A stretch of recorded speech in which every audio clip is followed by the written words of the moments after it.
Hey, Life Group, so good to be back with you. We're just going to jump straight into week 7 of where we're speaking about faith that wins.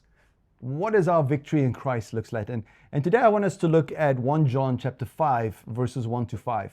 So it's just short 5 verses. Let me read them to you. I'm going to read them from the NIV. And it says this. It says, "Everyone who believes that Jesus is the Christ is born of God. And everyone who loves the Father loves the child as well. This is how we know that we love the children of God, by loving God and carrying out His commandments. In fact, this is love for God, to keep His commandments. And His commandments are not burdensome, for everyone born of God overcomes the world. This is the victory that overcomes the world, even our faith. Who is it that overcomes the world? Only the one who believes that Jesus is the Son of God." I love these 5 verses. It really talks about that our victory in Christ doesn't mean a life without problems. It's many Christians assume that they are truly following God. Life is just going to be easy. You know, God's just going to answer every prayer and it's going to be great. But the Bible actually never promises that. Jesus never promised that. Instead, it actually says that victory means that in the middle of difficulty, your faith keeps you standing. Just like that anchor that holds the ship in the steady storm. Christ keeps us from actually just being swept away. Christ is that one that's just always there. I think about Christ with Shadrach, Meshach, Abednego, there with them in the fiery furnace. He didn't take the fiery furnace away. He says, no, I'll meet you there. I'll walk through the fire with you. It's God bringing His presence into our situations. And the world, really defines victory as comfort, wealth, or recognition. But when we talk about the Bible and God's kingdom, victory is staying faithful no matter what comes your way. So tonight, let's start off tonight's discussion. And here's the first question. In our groups, maybe we just ask this question. How does your definition of victory actually differ from God's definition of victory? And what adjustments do you need to make from your perspective? I'll give you a minute to do that.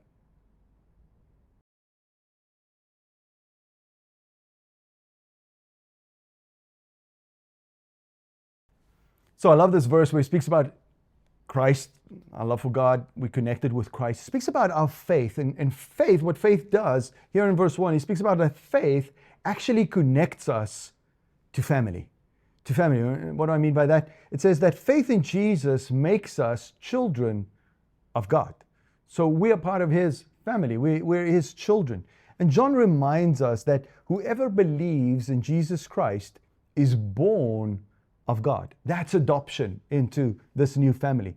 This is more than just really spiritual status. It's really a new identity that God gives us. You are no longer a stranger to God. You're no longer a stranger in this world. You are His loved child. And it doesn't stop there. I love this. It says that if God is your Father, then other believers also then automatically become your brothers and sisters.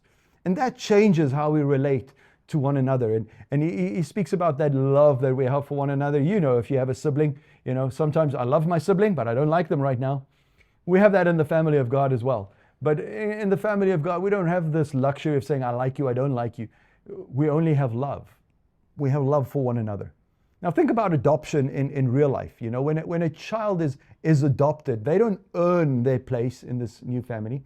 They are brought into this family by love. And that's how God brings us through faith into His kingdom. Faith is what connects us, not just to God, but also into a spiritual family that spans the globe and even history itself. So for a minute, let's talk about this idea of how does knowing you are part of God's family give you strength when you face trials? What does community look like? Maybe there are some testimonies or stories that you can share from being connected to a family, this spiritual family, and how that became a victory moment for you. Let's share some stories with one another.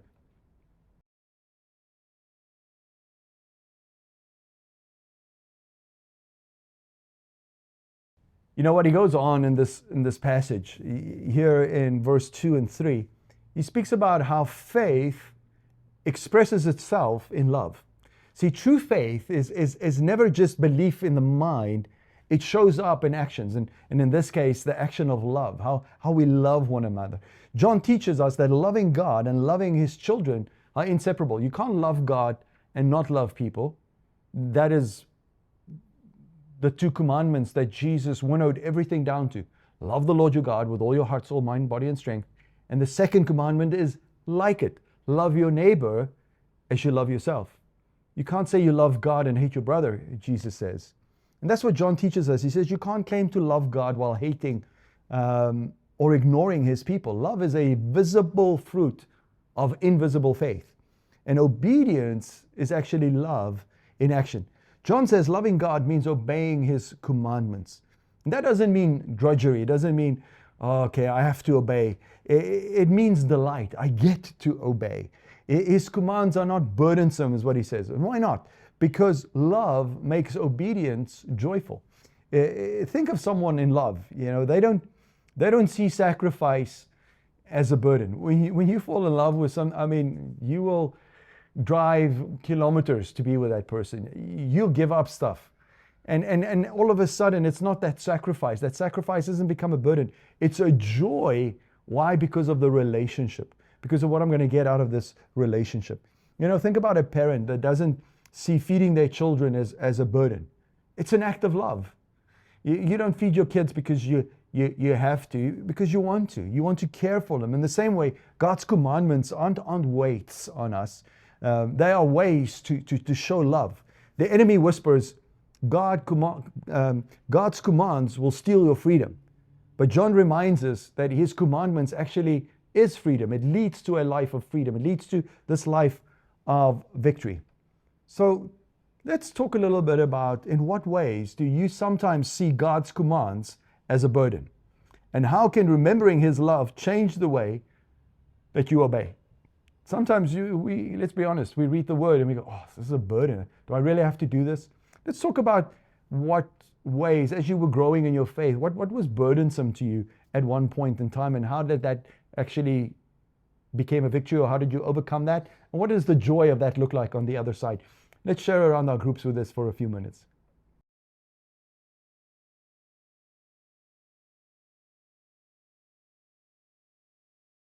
And then lastly, in this passage, when he speaks about how our faith goes through love, he says our faith is then also the victory. Here in verses 4 and 5, John declares, he says, everyone born of God overcomes the world. See, victory is not just for a select few, it's for every believer. The world kind of represents everything that pulls us away from God, temptations, lies, cultural fears, pressures, all those kind of things. See, alone we cannot stand, but faith in Jesus enables us to overcome. Victory doesn't come through willpower, but through trusting in God, trusting in Christ. If I think about David didn't defeat Goliath because he was stronger. He defeated him because he trusted God when everybody else doubted.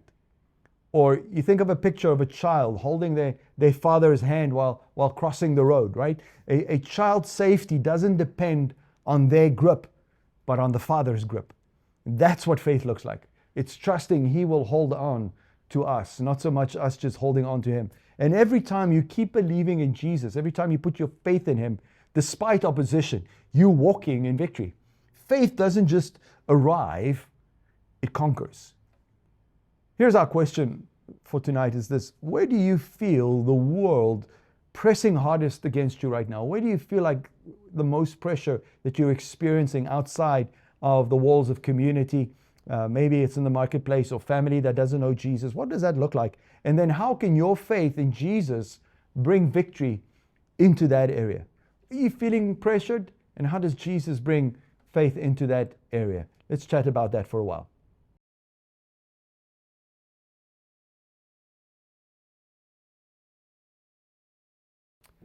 So lastly, I just want to encourage you, identify the areas where you just feel defeated. Maybe it's in discouragement and a habit that you can't shake, or in a relationship that feels broken. Ask God to reframe those areas. Let him ask him to change the lens of faith. And when that lens of faith is changed, see how God drops his love into your heart, and that same love for other people. That's the faith that overcomes the world. So I want to bless you. Have a great week. We'll see you soon.